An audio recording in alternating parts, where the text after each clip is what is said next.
me share a tidbit that I find compelling. When I first graduated, the American Podiatric Medical Association statistic for people that would develop a foot problem, I think, was 70% of adult Americans will develop a foot problem. Now that statistic is up to 87.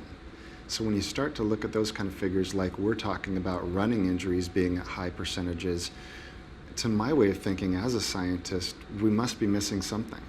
You know, what other body part fails so consistently that high of a percentage of the time? So I started looking at people's feet more carefully, my own patients, but then I really actually started thinking carefully about my own size 9 racing shoe, that when I started looking at these concepts from my own perspective, I realized I was wearing my own shoes way too small. I now wear a size 12, and in many models that's not wide enough. So that began a fundamental change in my own mind when I started realizing that my feet were becoming the exact shape of the shoes that I was wearing.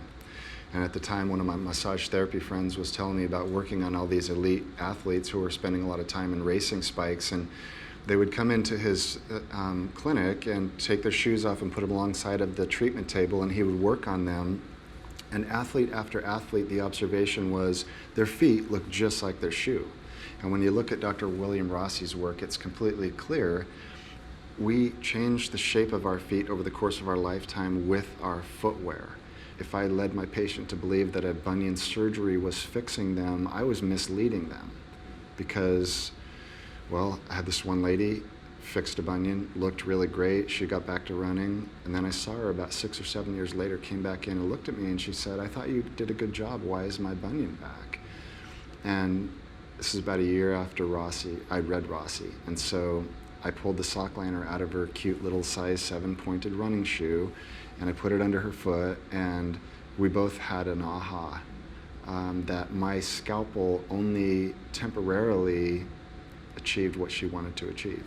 And that was the beginning of getting out of surgery for me, or at least only doing surgery on people who said, "I understand that the surgery just puts me where I need to be, I need to maintain that."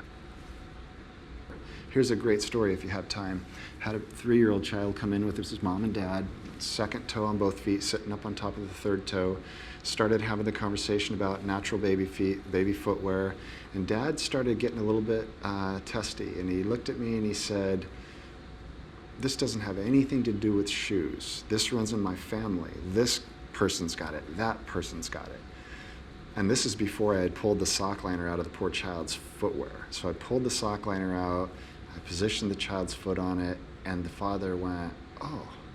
So another one of those epiphany moments where part of the problem is people don't look. They put their faith in other things like a number and a letter, or, "Oh, I can move my toes," so they don't really grasp what they're missing. So yeah, we've been able to reverse bunions, reverse hammer toes, non-surgically, and who doesn't want that, unless you're a surgeon. And I mean that respectfully. The average patient does not want to have an operation.